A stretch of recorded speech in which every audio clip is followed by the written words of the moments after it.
9, 8, 7, 6, 5, 4, 3, 2, 1, 0. Women's Wrestling Talk, the #1 women's wrestling network on the planet.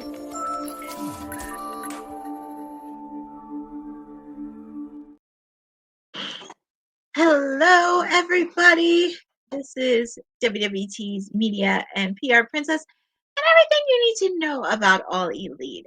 We just got recovering from an eventful Dynamite that just happened, and we have lots to talk about. Of course, we are still continuing the Continental Classic. We actually kicked off with a very solid and amazing match between Shelton Benjamin and Kyle Fletcher.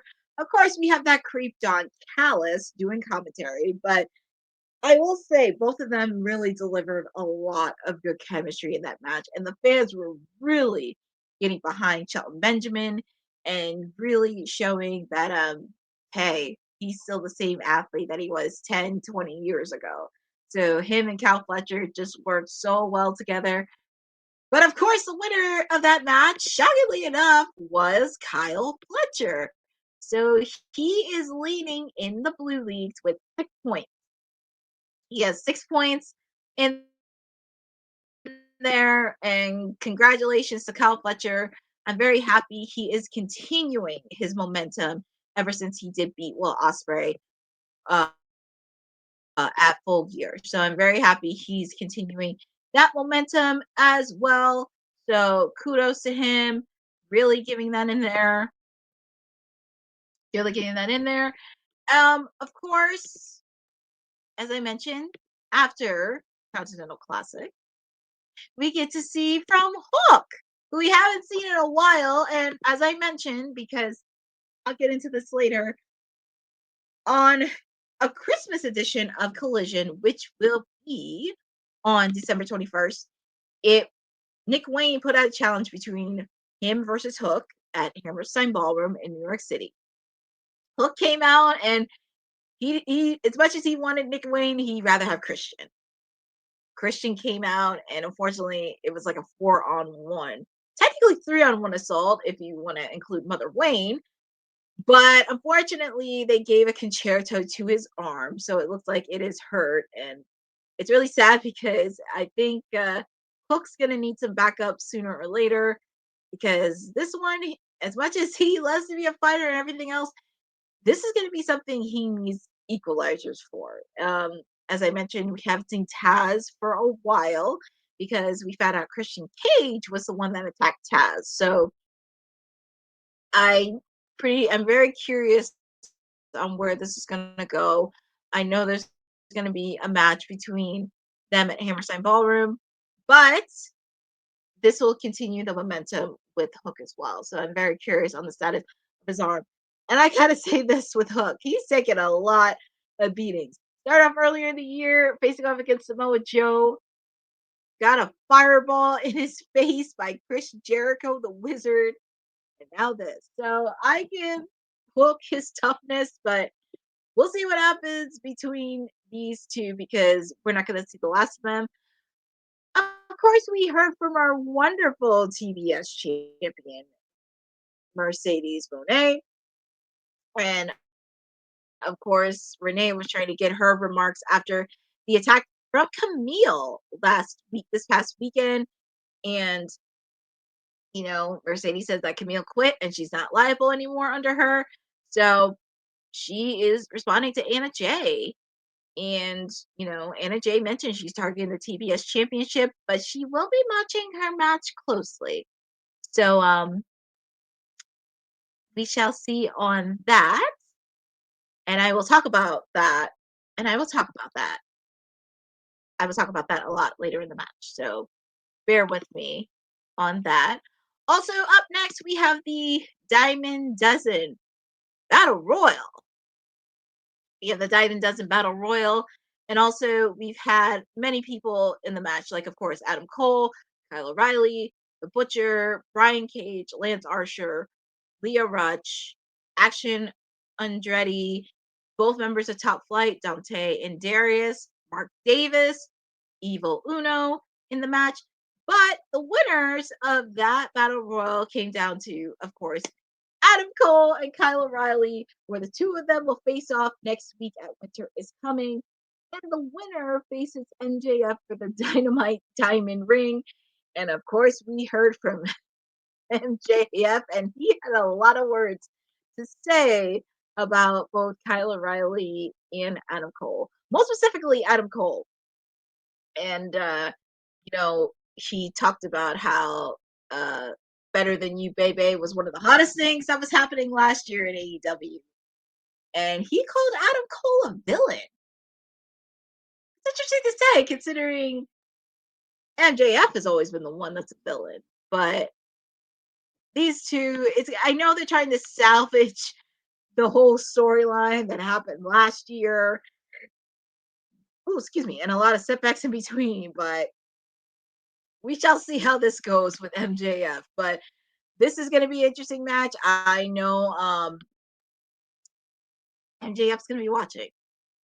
So, anyways, as I mentioned this on my watch along earlier today in WWT Live, it's kind of grudge night because there have been some matches that have unacceptable grudges. So, of course, we have Swerve Strickland, or as his opponent, one half of my clients, the acclaimed Max Caster, calls him Sneaky Swerve. I'm going to be very honest because I really thought it was going to be a very solid match between them, because considering there is some history between them, they know each other so well, especially going back to the acclaimed and Swerve in our glory days. But I don't know why they had to put this as a squash match, because considering I thought at least Caster would show some offense, and I thought at least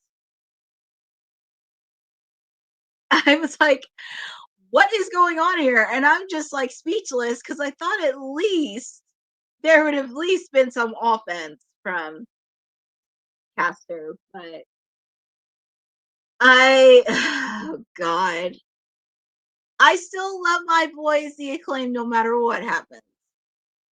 I do have a soft spot for Max Caster. I do have a soft spot.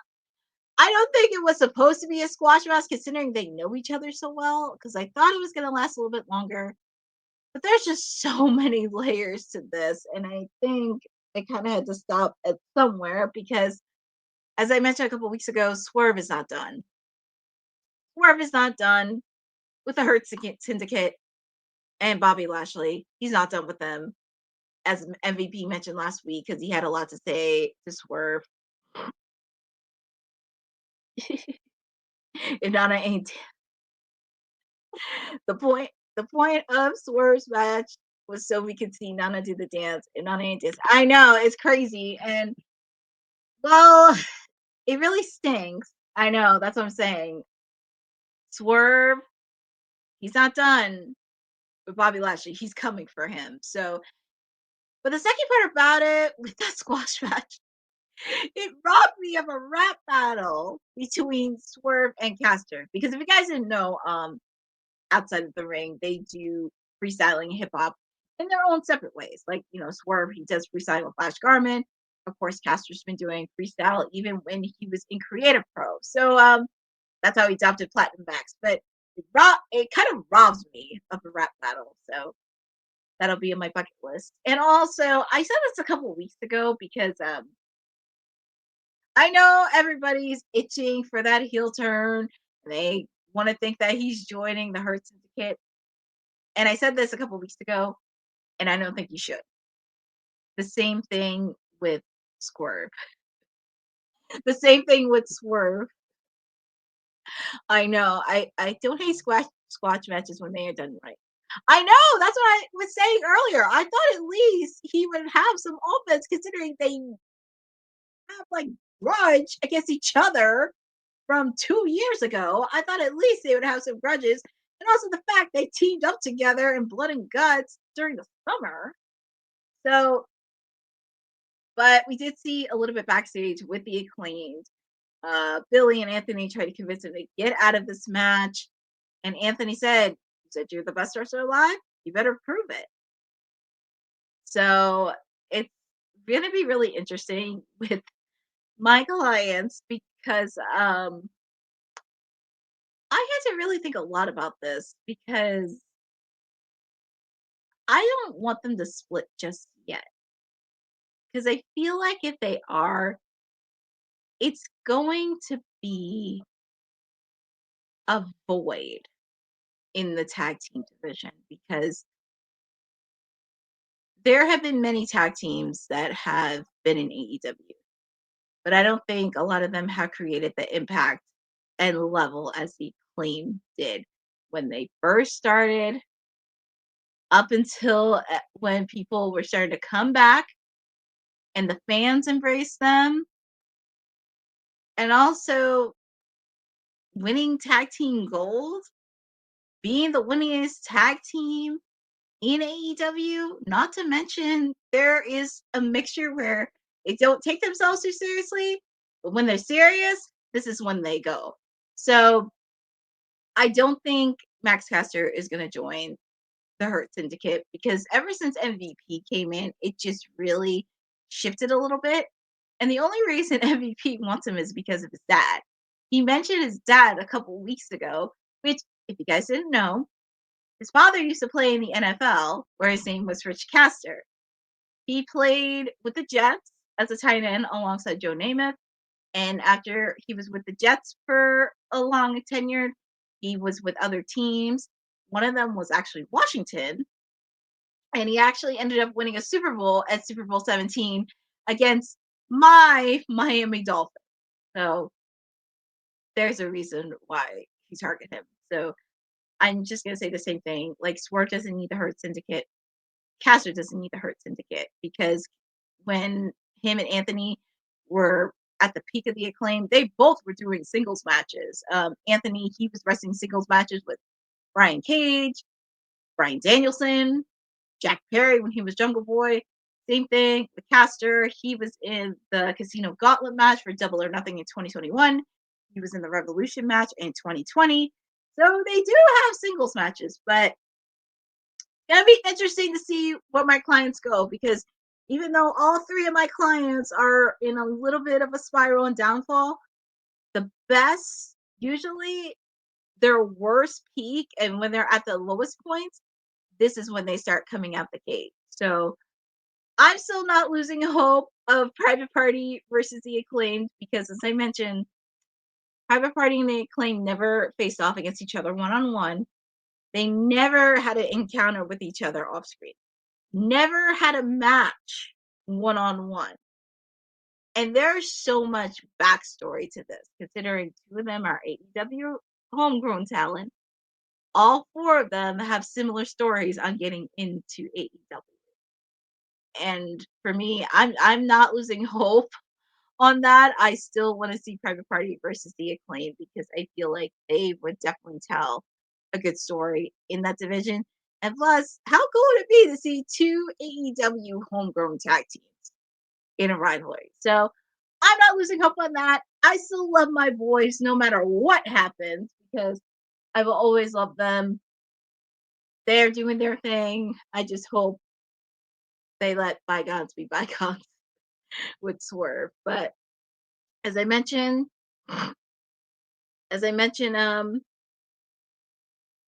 Swerve ain't done with the Hurt Syndicate. But I'm going to tell you something. He's going to need some help because he cannot handle that many guys. And God knows who MVP is going to get. But I did put a prediction in that I think probably Leo Rush. Because as I mentioned, he did give Leo Rush a signature. He did give his card. So, all right. So, let's see. So, switching gears, Jay White battles Pac. And of course, you have Wheeler Yuta at ringside. So, of course, like, I could see it happening. Where is a proud but stubborn young man? I could see him and Nana going through Yeah, I know. That's what I'm saying. But who knows what MVP is going to add to the Hurt Syndicate? But I feel like he's going to need a lot more help than just Nana. And there is no way he can handle that on his own. I mean, Nana, I know he's experienced as a wrestler, but he's going to need some help. But that's somewhere down the line. Okay, so Jay White versus Pac. And of course, you have Wheeler Yuta at ringside. So this was actually a really good solid match between Jay White and Pac because both of them really had a lot of chemistry with each other. Of course, you saw Jay White get his mouth bloodied open, but these guys really did deliver.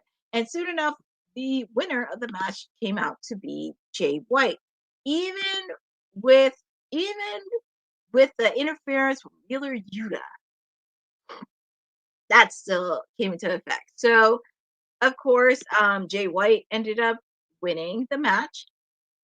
Then after the match, Wheeler Yuta wants to attack Jay White, and Jay White drops him with the Blade Runner. However, Marina Shafir comes out and distracts Jay White, and Jon Moxley comes up from behind. And then, of course, the Death Riders try to attack like Jay White, but we see Hangman Adam Page. As you recall, Hangman Adam Page did also get beat up by the Death Riders as well. So he had a stare down with Jon Moxley. And Jon Moxley had a sneak attack from none other than my client, Orange Cassidy, who we have not seen since Full Gear. So I was very excited to see my client back with some retribution. Of course, Marina Shafir had to stick her nose where it didn't belong. But it's interesting because you see all three of AEW's top stars aligning themselves. And if I were Moxley, I would be very, very scared. I know you wanted to take on, this is not the Dark Order. This is not Top Flight. No shade against them. You're not taking on some of the younger cats. You're taking on some top tier stars. And Hangman, Jay White, and Orange Cassidy.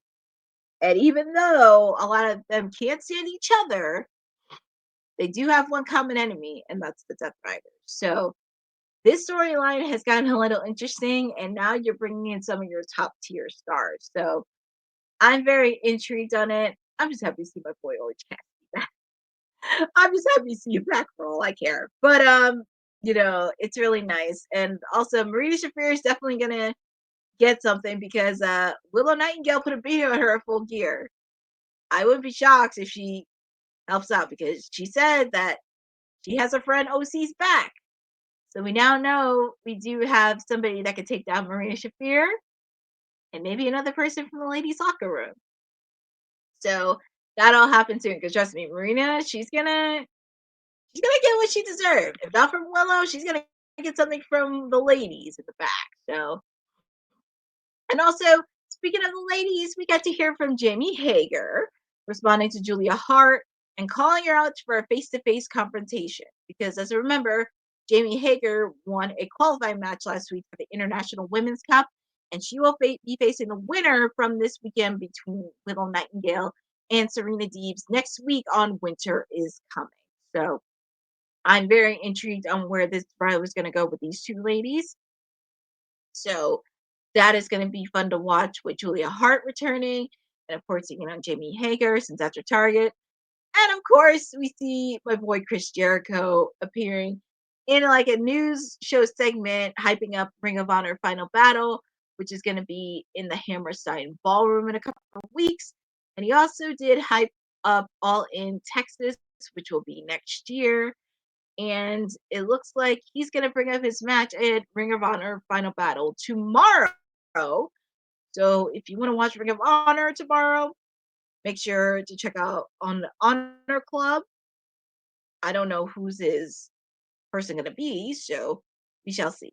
And also, we've seen a vignette teasing a return of a certain outlaw referred to as the most wanted man, a poster named Bandino. So he's familiar to the AEW realm. So we're going to be excited to see what Bandino has in store and what's he going to have. Also, we have the ladies. We have Anna Jay taking on Penelope Ford. And the theme of this has been grudge matches. It's been grudges galore. And Anna Jay and Penelope Ford are no stranger to each other. They are no strangers to each other. And I love that they showed the package of Anna Jay and Penelope Ford in the past on the matches that they had and everything they've been through, which that made me really happy for people to give a lot of good refresher on them. So they delivered a really good match. And the winner of the match was Anna Jay. Anna Jay came out the victorious one and she called out Mercedes Moné, the TBS champion. TBS champion. Mercedes came out and she had a lot of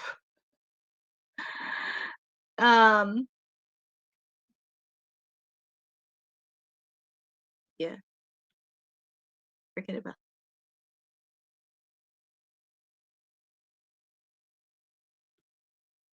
Well, that is true, Boza. I'm happy they did put up the history of Penelope and Anna Jay. And it's nice that they did put a vignette video as a quickly reminder if you have not gone into AEW. So that's something there.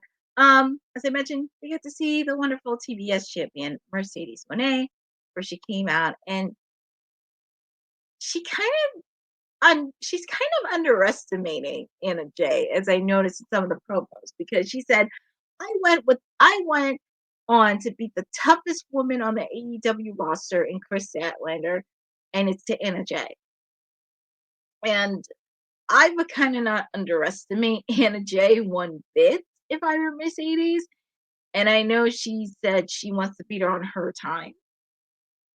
Well, Mercedes, if I were you, I would not sleep on Anna Jay one bit. Because as I said this for the last couple months, I'm so proud of her for really wrestling. Because ever since she came back from Stardom, she's gotten a lot better wrestling wise. She's learned a lot. And as I mentioned on the watch along as well, she got a huge endorsement from Will Ospreay. Because Will Ospreay noticed the work that she's putting in. And getting endorsements from one of your top tier AEW stars, that really is a huge boost of confidence. So I'm so proud of Anna Jay. I know she's going to get gold in 2025. But 2 weeks from tonight, on the holiday match, it will be Mercedes Moné taking on Anna Jay for the TBS championship. And I feel like we're going to get a rivalry with these two. And I'm hoping it lasts into 2025 because I feel like there are so many dynamics with the two of them. And I am ready for it. I'm super, super, super ready for it. So we head into our main event for the Continental Classic in the Gold League. Claudio Castagnoli versus Brody King. This match was really solid, and these guys have no grudges against each other. I'm very, very excited for both of them, especially being in the Continental Classic. They definitely delivered a lot, and I thought Brody was going to win this one, but soon enough, your winner for that match is Claudio Castagnoli, so he has 6 points in the Gold League. And of course, in the Blue League, we have Kyle Fletcher leading 6 points. So I'm really excited.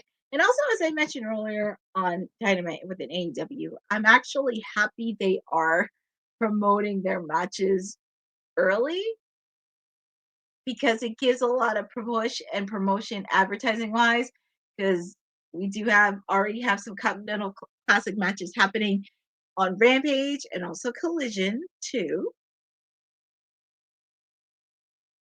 Oh, excuse me. We have in the Blue League, we have Daniel Garcia taking on the Beast Mortos. We also have, I'm actually going to look them on Instagram. Yeah, we have the Beast Mortos versus Daniel Garcia. We have Ricochet taking on Commander on Rampage. And 2. I know there's one more match. Yep, Daniel Garcia versus Beast Mortos. Ricochet versus Commander. Also, well, I'll figure out the match. Oh, Mark Briscoe actually, I know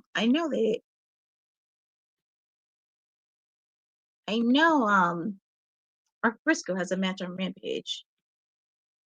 Who does he have a match on Rampage with? Oh, Kazuchika Okada. So there's 3 matches on Rampage. Daniel Garcia versus the Beast Mortos. Ricochet versus Commander.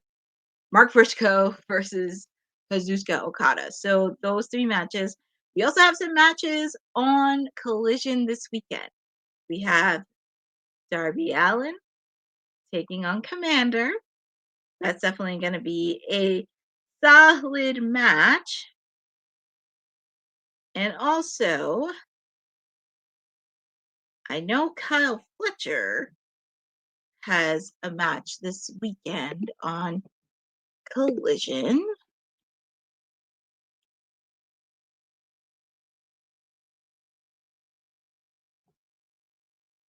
I know he has a match this weekend.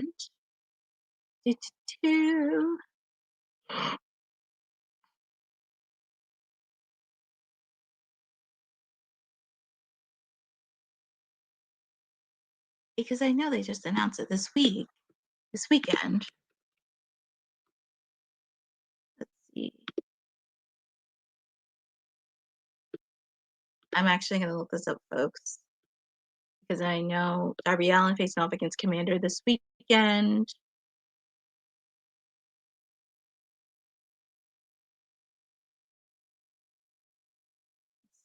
Okay, here we go. So Saturday on Collision this weekend, it's going to be Daniel Garcia versus Mark Briscoe in the Blue League. As I mentioned, in the Gold League, Commander versus Darby Allin. And in the Blue League, it'll be Kazuchika Okada versus Kyle Fletcher. So we got many matches happening this weekend.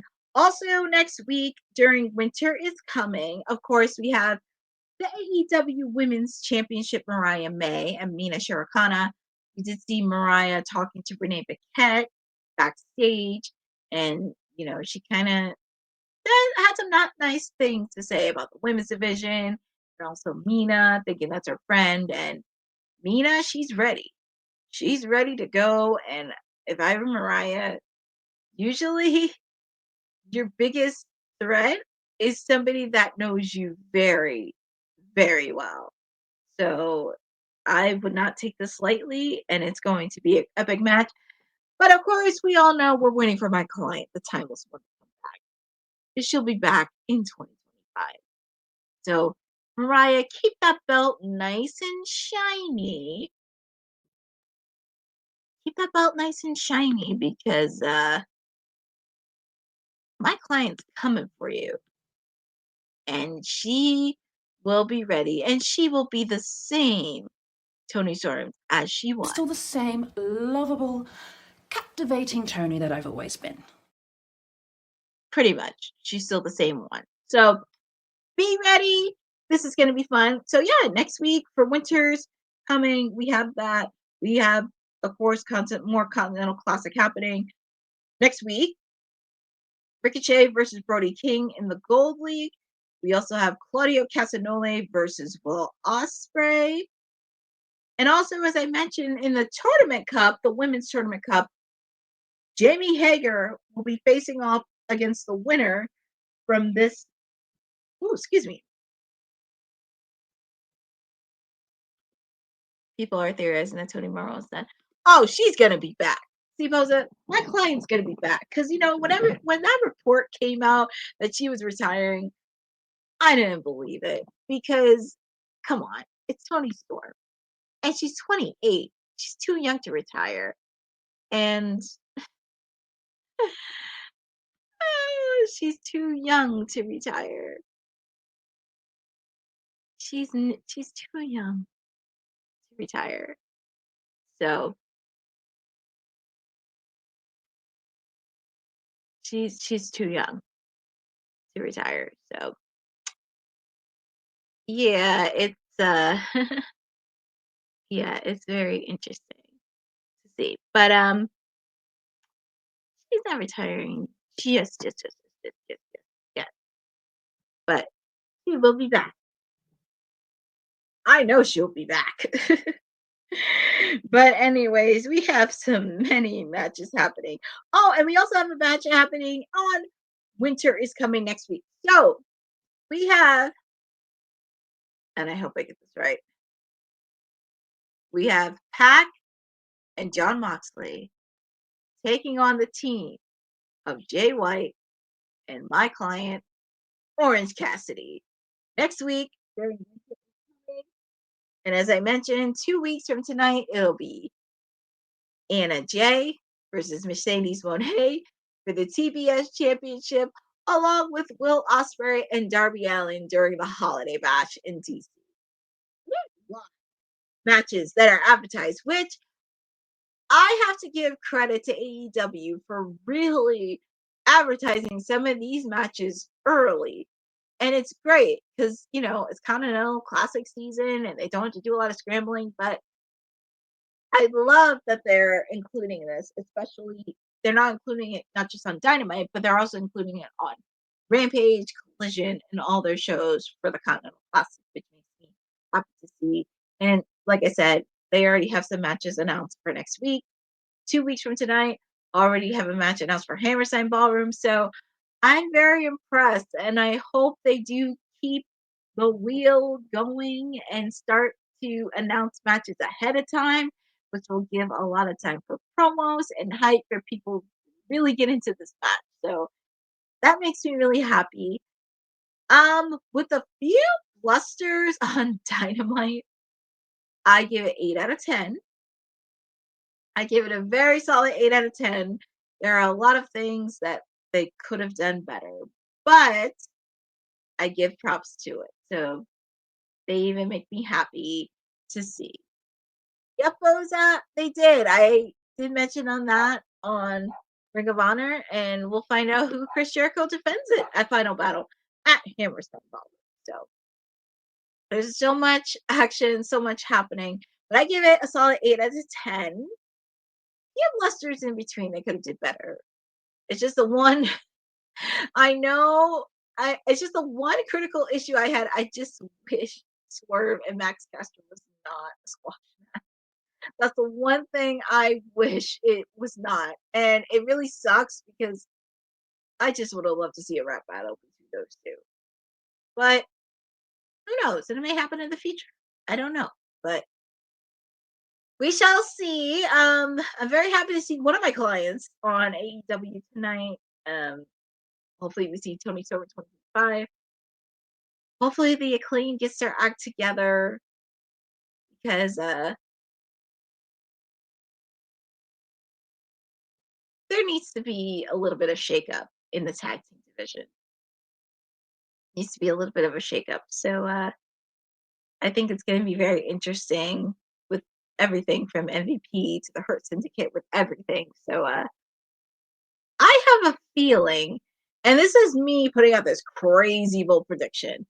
I have a feeling the Acclaim is also gonna align with Swerve in the Hurt Syndicate because I know people want to make this assumption and want to say like, oh, Caster's gonna join, but I just have this feeling that they're gonna align with Swerve to take out the Hurt Syndicate because this is gonna be very interesting to watch. And also this would be a nice, good, even rivalry to see. And I would be okay with it because you have one of the top tag teams teaming up with a former World Heavyweight Champion, who, by the way, they teamed up in Blood and Guts over the summer, and they got a win over the Elites. But that would be very interesting to see because, like, I just can't see that happening. But, that's a theory that I had is saying, like, wouldn't that be crazy if the Acclaimed and Swerve teamed up together against the Hurt Syndicate? That would be pretty interesting to see. And also, we could see a diss from both Swerve and Max, since they're both in the hip hop space. But that's just wishful thinking in my mind. I mean, that would just be crazy and something of a bold prediction. But we'll see what happens in a couple weeks. I gave it an 8 out of 10. It has been a very solid Dynamite, and we got a lot to cover. So make sure to watch on Rampage and Collision for more matches, because a lot of matches have been announced for the Continental Classic, and it has been a fun one so far. And so far, right now, leading is Claudio Castagnoli with 6, Kyle Fletcher in the Blue League with 6 points as well. So this is going to be a fun one, but I do want to thank everybody for joining on this weekly watch along for AEW Dynamite. This is your WWE TV media and PR princess, and everything you need to know about all things elite. It has always been a fun time thinking with all of you. Definitely want to give a shout out to people in the chat, Boza, King Mike Hall, for really joining into the chat as well. And also feel free to check out some of the stuff we have on WWT Live. We are there every Monday, Wednesday, and Friday. Of course, we have our watch along. We have on Monday night our Monday Night Mayor watch along for Raw. We also have Tuesday Night Pharaoh with our councilman handling NXT. Of course, me handling Wednesday night with Dynamite. And of course, ending of the week is our Honey Night SmackDown. So please make sure to check out all of our watch alongs that we have during the week. If you would like to know more, make sure to follow me. You can always catch me every Wednesday on either Cassidyville or Timeless Tinseltown every Wednesday. Feel free to follow me on Twitter and Instagram on @CourtneyNJ11, where I'll be posting content of the things that I do, not just in pageantry, but also getting to help out in the community and also the pageant world as possible. I will be posting my latest post on the tour drive that I did last weekend with Bell to Bell. Make sure to follow Bell to Bell because they have a lot of good matches lined up in their January show. And if you're in the East Coast and in New Jersey, make sure to check them out. And I also have a few projects that are happening in the coming months, but I'm going to keep that on the down low and announce it with all of you. So feel free to check it out. I hope you guys have a wonderful evening. I will see you all on Friday. Thank you again for joining on this wonderful watch along of AEW Dynamite as we continue the road to not just the Continental Classic, but also on the road to World's End, the final pay-per-view for AEW of 2024. So have a wonderful evening, and I will see you next week.